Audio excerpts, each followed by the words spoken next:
கிறிஸ்துவுக்குள் பிரியமான தேவ பிள்ளைகளே, என்ன ஜாலி, ரொம்ப உற்சாகமாக இருக்கிற, என்ன விஷயம், பாஸ்டர் நிறைவேற்றுறதுக்காக என்ன பண்ணிச்சு, சரின்னு ஒத்துருச்சு. இப்போ புரியுதா? நான் புரிஞ்சிச்சு. நான் கடைசி ஆசைக்காக தான் அப்படி இவ்வளோ நேரம் சாப்பிடாம இருக்கு. எனக்கு வேறு வயசாகிடுச்சா, மறந்துட்டேன். இன்னொன்று, நீ வேற வந்து என்ன பயப்படுத்த ஆரம்பிச்சிட்ட. நான் உன்னை சாப்பிட்றதானே வந்தேன் அப்படின்னப்போ தண்ணி என்ன பண்ணுது, அதுக்குள்ளே குடு குடு குடுன்னு வந்தேன்னா அந்த பெரிய ஏசப்பா சொல்கிறாரு இல்லையா, நல்ல மெய்ப்பன் என்ன பண்ணுவானாமா, தன் நாடுகளுக்கு ஒரு ஆபத்து வரப்போ பார்த்துட்டு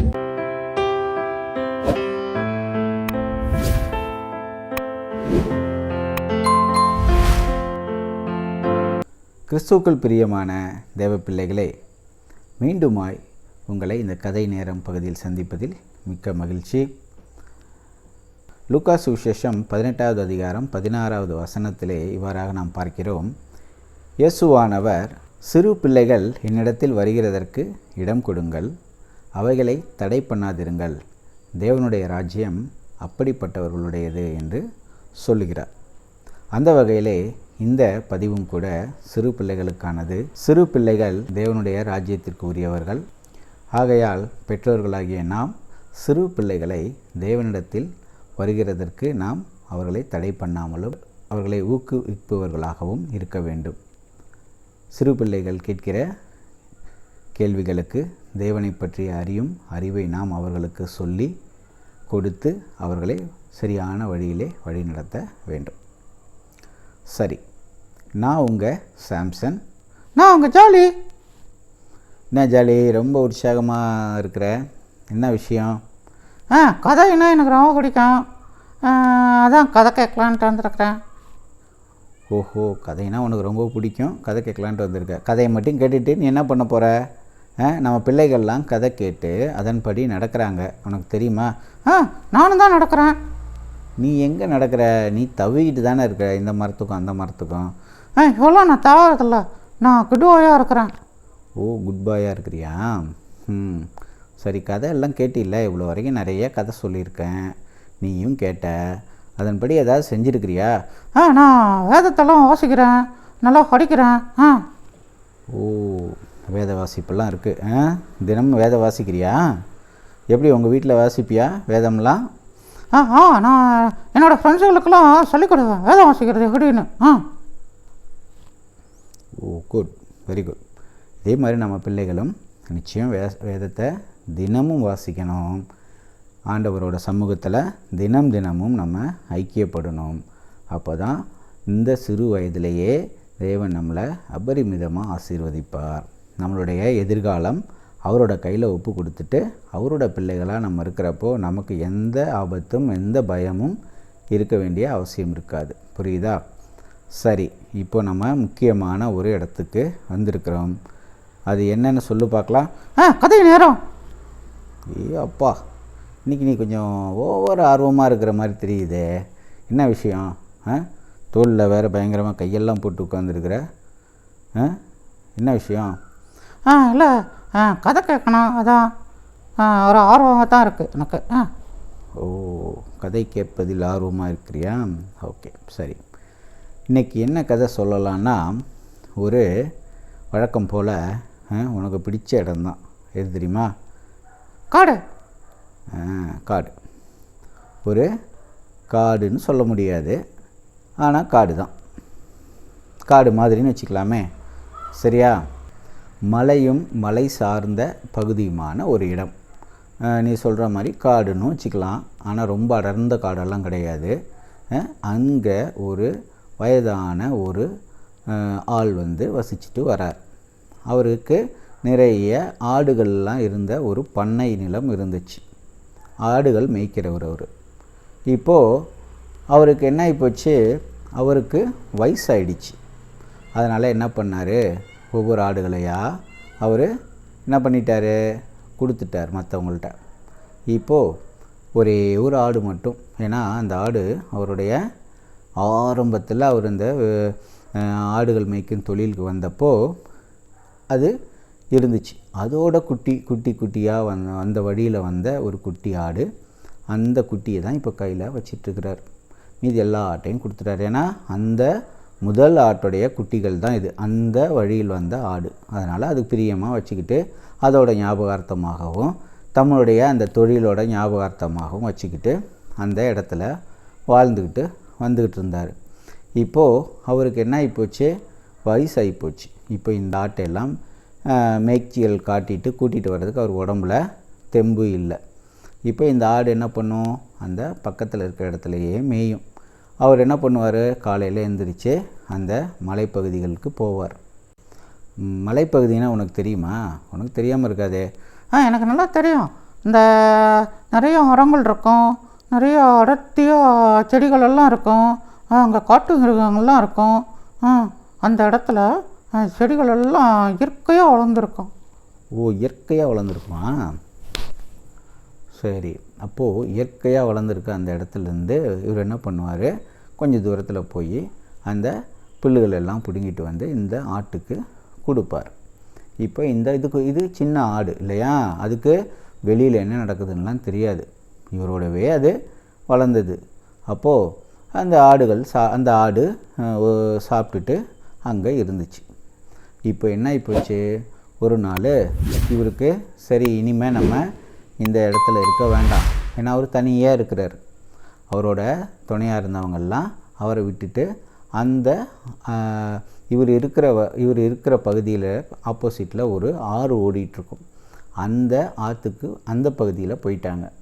இவர் மட்டும் இந்த ஆடுகள் எல்லாம் மேய்ச்சிக்கிட்டு இருந்ததுனால அங்கே போனால் ஆடுகளுக்கெல்லாம் நல்ல மேய்ச்சல் காட்ட முடியாதுன்ட்டு இங்கேயே அவர் தங்கிட்டார். இப்போ தான் ஆடெல்லாம் இல்லையே, எல்லா ஆடுகளும் போயிடுச்சு. இந்த ஒரே ஒரு குட்டி ஆடு மட்டும் இருக்குது. இப்போ இதை எடுத்துகிட்டு நம்ம அங்கே போய் வசிக்கலாம், நம்ம சொந்தக்காரங்களோட இருக்கலாம் அப்படின்னு முடிவு பண்ணுறார். முடிவு பண்ணிவிட்டு சரின்னு என்ன பண்ணுறாரு, அந்த வீட்டை எல்லாத்தையும் வேணுங்கிற திங்ஸ் எல்லாம் எடுத்து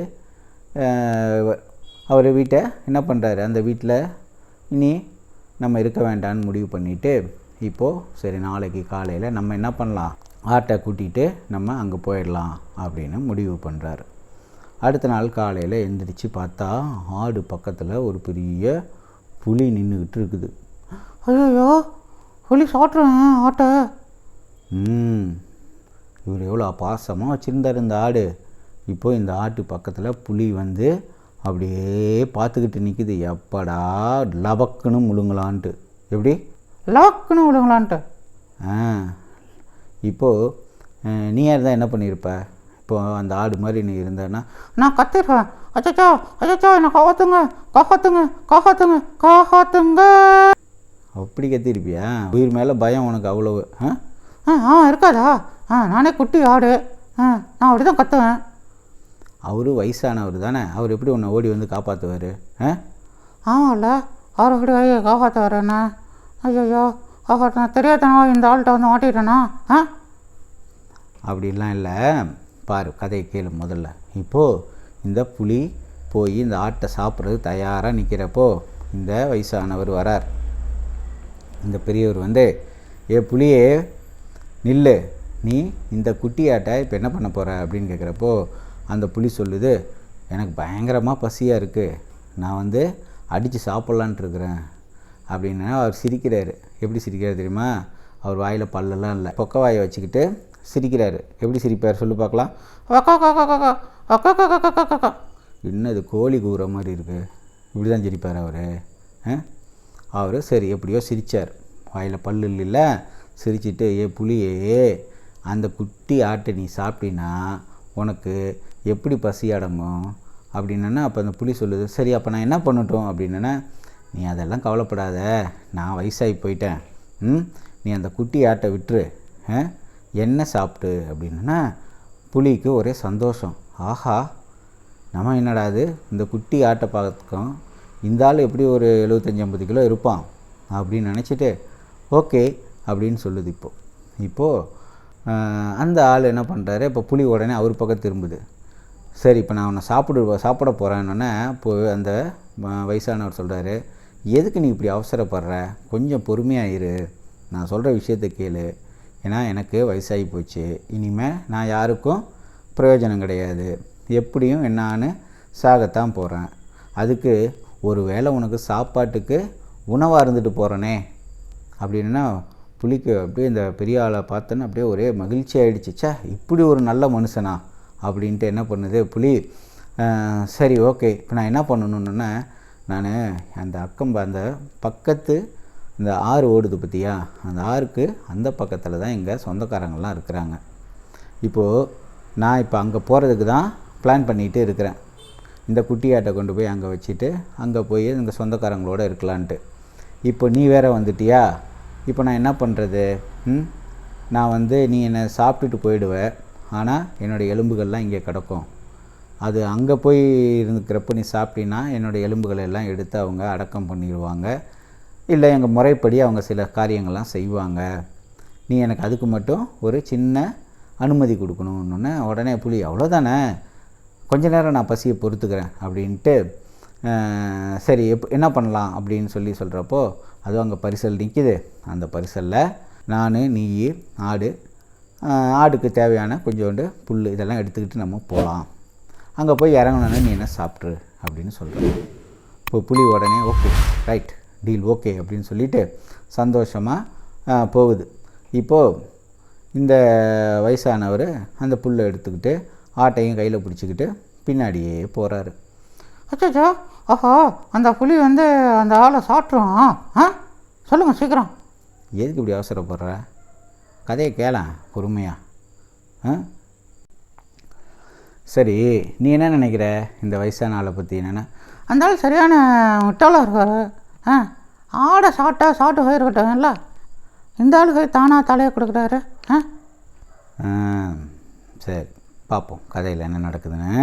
இப்போது புலிக்கு ரொம்ப பசி வேறு, இன்னொன்று நல்லா ஒரு 70-80 கிலோ கறி கிடைக்க போகுது அப்படின்ட்டு சந்தோஷம் வேறு. புலி வேகமாக குடுகுடுன்னு ஏறி அந்த பரிசல் ஏறி உட்காந்துக்குது. இந்த வயசானவர் இந்த புல்லுக்கட்டை தூக்கி பரிசலில் போடுறாரு. அப்புறம் என்ன பண்ணுறாரு, ஆட்டை தூக்கிக்கிட்டு அந்த பரிசல் ஏறி உட்காந்தா பரிசலில் தண்ணிக்குள்ளே அப்படியே அமுங்குது. ஏன், வெயிட்டு தாங்காமல் இறங்குது. இப்போது உடனே அந்த புலி பயப்படுது. என்னையா தண்ணிக்குள்ளே பரிசல் மூழ்குது அப்படின்னா, இருன்ட்டு எல்லோரும் என்ன பண்ணுறாங்க, எல்லாம் இறங்குங்க முதல்ல அப்படின்னா புலி குதித்து ஓடி போயிடுது. அப்புறம் இவர் இறங்குறாரு. அப்புறம் அந்த ஆடு புல்லுக்கட்டெல்லாம் தூக்கி போட்டுட்டு, இப்போது நம்ம 4 பேரும் இந்த இடத்துலேருந்து அந்த கரைக்கு போகிறதுக்கு என்ன போக முடியாது. இப்போ இந்த பரிசலில் கொஞ்சம் பேராக தான் போக முடியும் அப்படின்னு சொன்னோன்னே, அப்போது அவர் சொல்கிறாரு, சரி புலி, நீ என்ன பண்ணுற, நீங்கள் கொஞ்சம் வெயிட் பண்ணு, நான் இந்த ஆட்டையும் புல்லுக்கட்டையும் கொண்டு போய் அங்கே விட்டுட்டு நான் இங்கே வந்துடுறேன் அப்படின்னு சொன்னேன்னா, புலி இப்படியே பயங்கரமாக யோசிச்சுட்டு, நீ அங்கே போயிட்டு அப்படியே போயிட்டீன்னா நான் என்ன பண்ணுறது அப்படிங்குது. ஓஹோ, நீ அப்படி யோசிக்கிறியா? இல்லை புலி, நான் சொன்ன மாதிரி நடப்பேன். என்னென்னா, அதெல்லாம் வேண்டாம், நீ வேணால் ஒன்று பண்ணு, நானும் பரிசலில் வரேன், வேணா ஆட்டை கூட்டிகிட்டு வா, புல்லுக்கட்டு இங்கே இருக்கட்டும் அப்படின்னு புலி ஒரு ஐடியா சொல்லுது. அப்போது அவர் சொல்கிறாரு, இல்லை, உனக்கு எப்படி பசிக்குதோ அதே மாதிரி தானே ஆட்டுக்கும் பசிக்கும், அப்போது அந்த ஆட்டுக்கு அந்த புல்லுக்கட்டை நான் எடுத்துக்கிறேன் அப்படின்னு சொல்கிறாரு. ஆடு வேணால் இங்கே இருக்கட்டும் அப்படின்னு சொல்கிறாரு. புலிக்கு என்ன, ஆட்டை பார்த்தோன்னா அப்படியே ஆட்டு மேலே ஒரு ஆசை வந்துடுச்சு. முதல்ல இந்த கிழவனை சாப்பிட்றணும், அப்புறமேலே இந்த ஆட்டையும் சாப்பிட்றணுன்னு ஒரு கணக்கு போட்டுட்டு இந்த மாதிரி சொன்னிச்சு. இப்போ இந்த பெரியவர் இப்படி சொல்கிறாரு.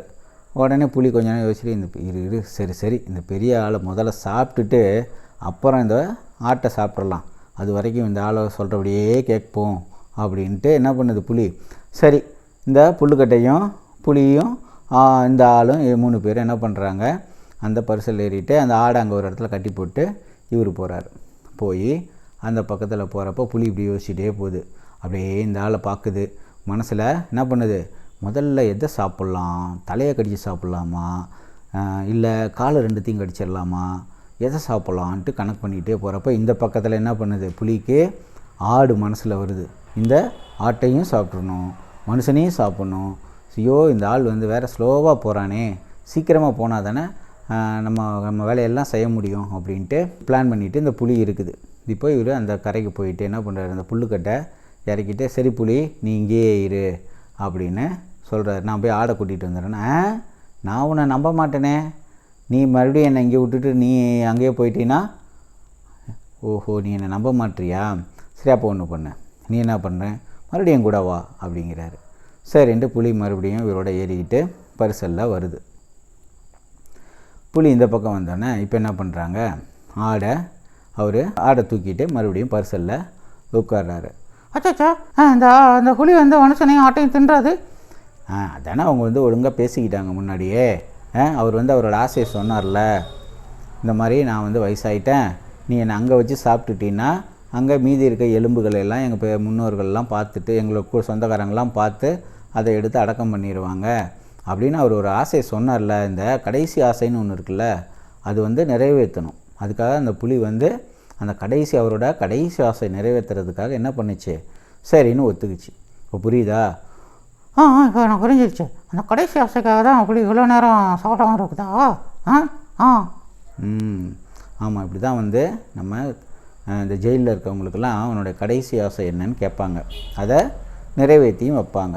அவங்களால என்ன முடியுதோ அதை நிறைவேற்றி வைப்பாங்க. அந்த மாதிரி இந்த வயசான ஆளுடைய கடைசி ஆசை இப்போ புலி நிறைவேற்றுது. சரின்ட்டு இப்போது இந்த பக்கம் இவங்க வந்துடுறாங்க. வந்தோடனே ஆட்டை இவர் இறங்கி அந்த பரிசலில் ஏற்றுறாரு. இப்போது ஆடு, புலி, மனிதன் 3 பேரும் அந்த பரிசலில் இருக்கிறாங்க. இவர் பரிசலில் துடுப்பு போட்டுட்டு அப்படியே போகிறாரு. புலி ஆப்போசிட்டில் உட்காந்து இந்த மனுஷனை பார்க்குது, இந்த ஆட்டை பார்க்குது, மனுஷனை பார்க்குது. எப்படி பார்க்குது? ஆட்டை பார்க்குது, மனுஷனை பார்க்குது, மனுஷனை பார்க்குது, ஆட்டை பார்க்குது. எதுக்கு பார்க்குது? தெரியலையே. அது ரெண்டுத்தையும் சாப்பிட போகுது இல்லையா, அதுக்காக முதல்ல யாரை சாப்பிட்லான்னு அது பார்க்குது. நாக்கில் அப்படியே எச்சி ஊறிட்டு இருக்குது. நாக்கில் எச்சி ஊறுறதுன்னா உனக்கு தெரியுமா? நாக்கில் எச்சி ஊறுறதுன்னா நல்லா டேஸ்டான சாப்பாடு கிடச்சிதுன்னா அது நாக்கில் எச்சி ஊறுன்னு சொல்லுவாங்க தான். அப்படித்தான். இப்போது புலிக்கு பயங்கரமாக நாக்கிலேருந்து எச்சியாக ஊற்றிட்டு இருக்குது. அதை பார்த்த அந்த பெரியவர், என்ன உன் நாக்கில் தனியாக வருதுன்னா, இல்லை உங்களை சாப்பிட போகிறோன்ல, அதை நினச்சி பார்த்துக்கிட்டு சந்தோஷமாக இருக்கிறேன் அதான் அப்படிங்குது. அப்போ சொல்கிறாரு, சரி ஓகே, இப்போது நம்ம பரிசலுக்கு இறங்கிட்டோம், இடம் வந்துருச்சு. இடம் வந்தோடனே என்ன பண்ணுறாரு, சரி புலி நம்ம என்ன பண்ண போகிறோம், இப்போ இறங்க போகிறோம், இப்போது நீ எனக்காக ஒரு வேலை செய்யணும்னு சொல்கிறாரு. இன்னும் என்னையா வேலை செய்யணும், சீக்கிரம் சொல்லு, எனக்கு பசிக்குது அப்படிங்குது. இப்போது இவர் இந்த பரிசலை விட்டு இறங்குறாரு. இப்போது ஆட்டையும் விட்டு இறங்கிறாரு. புலி போய் இறங்கிடுது. இப்போது அவர் என்ன சொல்கிறாரு, எங்களுடைய வழக்கப்படி நாங்கள் என்ன பண்ணணும், ஒரு ப்ரேயர் ஒன்று பண்ணணும் நான் அப்படிங்கிறாரு. நான் சாக போகிறேன், அதாவது உனக்கு நான் உணவாக போகிறேன், ஆனால் அதுக்கு முன்னாடி ஒரு ப்ரேயர் ஒன்று பண்ணணும். அதுக்கு எங்களுடைய வழக்கப்படி சில பூஜையெல்லாம் பண்ணணும். அந்த பூஜை சாமானெல்லாம் நான் மறந்து வீட்டிலையே வச்சுட்டு வந்துட்டேன். எனக்கு வேறு வயசாகிடுச்சா, மறந்துட்டேன். இன்னொன்று நீ வேறு என்ன பயப்படுத்த ஆரம்பிச்சிட்ட, ஆடை திங்க போகிறோன்ட்டு, அதனால் நான் அதை மறந்து வச்சுட்டேன். இப்போ அந்த புலிக்கு பயங்கரமாக கோவம் உரும ஆரம்பிச்சிருச்சு. நீ என்னை ஏமாத்தலான்னு பார்த்துட்டே இருக்கிறியா ஒவ்வொரு முறையும் அப்படின்னா அவர் சொல்கிறார், நான் உன்னை எப்படி ஏமாற்றிட்டு போக முடியும், நானே வயசானவன். நீ என்ன நினச்சிருப்ப, முதல்ல இந்த ஆளை சாப்பிட்டுட்டு அதுக்கப்புறமேலே ஏப்பை நல்லா விட்டுட்டு இந்த ஆட்டையும் சாப்பிட்லாம் தானே நீ நினச்சிட்டு இருந்த, அது எனக்கு தெரியாதுன்னு நினச்சியா அப்படின்னு சொல்கிறாரு. அப்போது அந்த புலி ஆமாம் அப்படின்னு சொல்லிச்சு. சரி பரவாயில்ல, நீ முதல்ல என்ன தானே சாப்பிட போகிற, என்னை சாப்பிட்டோன்னே உனக்கு பசியெல்லாம் தீந்துடும், அதுக்கப்புறம் நீ இந்த ஆட்டை சாப்பிட மாட்ட அப்படின்னு சொல்லிவிட்டு, சரி நீ என்ன பண்ணுற, எனக்கு ஒரு உதவி மட்டும் பண்ணு. என்ன பண்ணணுன்னா அந்த வீட்டுக்கு இப்போ போய் அந்த பொருளெல்லாம் எடுத்துகிட்டு வரணும், எனக்கு கொஞ்சம் ஹெல்ப் பண்ணு அப்படிங்கிறாரு. இதுதான் கடைசி தடவை, இப்போ வந்ததுக்கப்புறம் இனிமேல் நான் உன்னை சாப்பிட்ருவேன், இனிமேல் நான் வெயிட் பண்ண மாட்டேன் அப்படின்னு சொன்னிச்சு. சரி அப்படின்னு சொன்னேன்னா இந்த புலிக்கு அப்படியே ஒரே கோபம் உரிமிக்கிட்டே அப்படியே நடந்து போய் பரிசலில் ஏறி உட்காருது. இப்போ இவர் என்ன பண்ணுறாரு, வயசானவர் பரிசலில் அப்படியே துடுப்பு போட்டு போயிட்டுருக்கிறப்போ நடுவில் என்ன பண்ணுறாரு, போக அந்த பரிசலை தள்ளுறதுக்கு ஒரு குச்சி வச்சுருப்பாங்களே, அந்த குச்சியால் பரிசலை நடுவில் ஓட்ட போட்டோன்னே குடுன்னு தண்ணி வருது. அச்சோ, தண்ணி வந்ததுன்னா செத்துருவாங்களா 2 பேரும்? இப்போ என்ன ஆகிப்போச்சு, புலி பயப்படுது. யோ எதுக்கியா பரிசலில் ஓட்டையை போட்ட அப்படின்னோன்னே, இல்லை நான் இப்படியும் சாக போகிறதுன்னு ஆகிப்போச்சு, வா 2 பேரும் சேர்ந்தே செத்துடலாம் அப்படின்னு அவரு சொல்கிறாரு. யோ நான் எதுக்கு உங்க கூட சேர்ந்து சாகணும், நான் உன்னை சாப்பிட்றதானே வந்தேன் அப்படின்னப்போ தண்ணி என்ன பண்ணுது, அதுக்குள்ளே குடு குடு குடுன்னு வந்தோன்னே அந்த பெரியவர் அந்த பரிசல்லேருந்து குதிச்சிட்றாரு. குதிச்சோன்னே புலியும் குதிச்சிருது. அந்த பெரியவர் அவர் நல்லா நீச்சல் அடித்து அப்படியே வந்து கரை சேர்றாரு. புலியும் என்ன பண்ணுது, நீச்சல் அடிக்குது. ஆனால் அந்த இடத்துல வந்து என்ன பண்ணுது, தண்ணி நிறையா வரப்போ புலியால் அதை எதிர்த்து நீச்சல் போட்டு வர முடியல. இவர் என்ன பண்ணுறாரு, அந்த கையில் இருந்த கட்டை பலகை எல்லாம் இருக்கு இல்லையா, அதை பிடிச்சிக்கிட்டு இவர் வந்து கரை ஏறிடுறாரு.